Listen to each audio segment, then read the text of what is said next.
जय हिंद साथियों, स्वागत है आप सभी का शाइन वाईटी क्लासेस में। हिंदी शॉर्ट हैंड की प्रैक्टिस डिक्टेशन 80 शब्द प्रति मिनट गति से डिक्टेशन 5 सेकंड में शुरू होगी। स्टार्ट। महोदय, भारत एक प्रजातांत्रिक देश है और किसी भी देश में प्रजातंत्र की सफलता के लिए यह आवश्यक है कि उस देश का राजकाज उसकी जनता की भाषा में हो। इस उद्देश्य से और राज्यों के बीच संपर्क भाषा की भूमिका निभाने का उत्तरदायित्व भारत की संविधान सभा द्वारा 1950 में हिंदी को सौंपा गया, क्योंकि यह देश के अधिकांश लोगों द्वारा बोली और समझी जाती है तथा इसके साथ भारत की धार्मिक, सांस्कृतिक और राजनीतिक परंपराएं जुड़ी हुई हैं। उस समय यह अनुभव किया गया था कि हिंदी के माध्यम से प्रशासन का कार्य चलाने के लिए कुछ प्रारंभिक तैयारियों की आवश्यकता पड़ेगी, जैसे कि प्रशासनिक, वैज्ञानिक, तकनीकी एवं विधि शब्दावली का निर्माण, प्रशासनिक एवं विधि साहित्य का हिंदी प्रशिक्षण और हिंदी टाइपराइटरों एवं अन्य यांत्रिक साधनों की व्यवस्था आदि।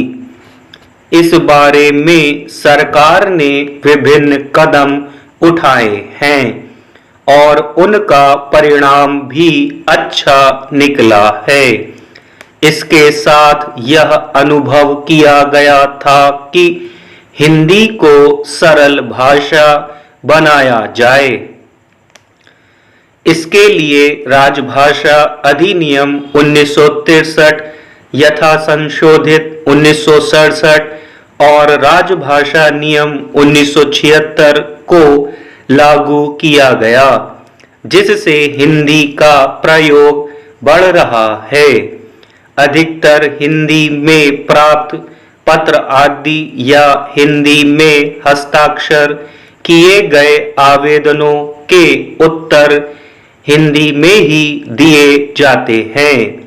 हिंदी शिक्षण योजना के अंतर्गत अहिंदी भाषी सरकारी कर्मचारियों को हिंदी में प्रशिक्षण दिया जाता है। जो पाठ्यक्रम बनाया गया है उसकी भाषा बहुत ही सरल और वाक्य रचना सीधी सादी है। प्रशासन में इस योजना तथा कुछ अन्य योजनाओं के कारण हिंदी का प्रयोग धीरे धीरे बढ़ रहा है। सरकार ने हर वर्ष हिंदी के प्रयोग को बढ़ाने के लिए एक वार्षिक कार्यक्रम बना दिया है, जिसके अंतर्गत निर्धारित लक्ष्यों की प्राप्ति के लिए सरल भाषा का होना और यांत्रिक सुविधाओं का दिया जाना आवश्यक है। इसके लिए देवनागरी टाइपराइटरों और कंप्यूटरों को उपलब्ध करवाया जा रहा है। हिंदी कार्यशालाओं और अन्य कार्यक्रमों का आयोजन किया जा रहा है। इसके अलावा प्रशासन में हिंदी के प्रयोग को बढ़ाने के लिए ऊंचे स्तर पर प्रधानमंत्री जी की अध्यक्षता में केंद्रीय राजभाषा कार्यान्वयन समिति का गठन किया गया है। हिंदी सलाहकार समिति बनाई गई है। बड़े बड़े नगरों में नगर राजभाषा कार्यान्वयन समितियां बनाई गई हैं। महोदय, हर कार्यालय, मंत्रालय, विभाग में राजभाषा कार्यान्वयन समितियों का गठन किया गया है, जैसे कि हिंदी को राजभाषा के रूप में स्वीकार किया गया है। इसकी पूर्ति के लिए 27 अप्रैल 1960 को राष्ट्रपति ने यह आदेश जारी किया कि सरकारी कार्यालयों आदि में जिन अधिनियमों, सांविधिक, असांविधिक संहिताओं, नियमों, पुराने रजिस्टरों तथा अन्य प्रक्रिया साहित्य सामग्री का अनुवाद विधि विभाग के राजभाषा खंड द्वारा और गैर सांविधिक प्रकार के अनुवाद केंद्रीय अनुवाद ब्यूरो द्वारा किए जाते हैं। अस्थायी प्रकार की सामग्री जैसे संकल्प, सामान्य आदेश, संसद के समक्ष प्रस्तुत होने वाली सामग्री व रिपोर्ट आदि के अनुवाद की व्यवस्था संबंधित मंत्रालयों व विभागों द्वारा की जाती है, ताकि भाषा के स्वरूप को सुनिश्चित, सुबोध और सरल बनाया जा सके। अनुवाद अपने आप में कठिन प्रक्रिया है, इसलिए इस प्रक्रिया को कई हाथों में जाने से बचाया गया है, जिससे भाषा की एकरूपता तथा सरलता बनी रहे। इसके लिए प्रशासनिक शब्दों का मानकीकरण किया गया है। इसके लिए वहाँ हिंदी अधिकारियों तथा अनुवादकों की व्यवस्था की गई है।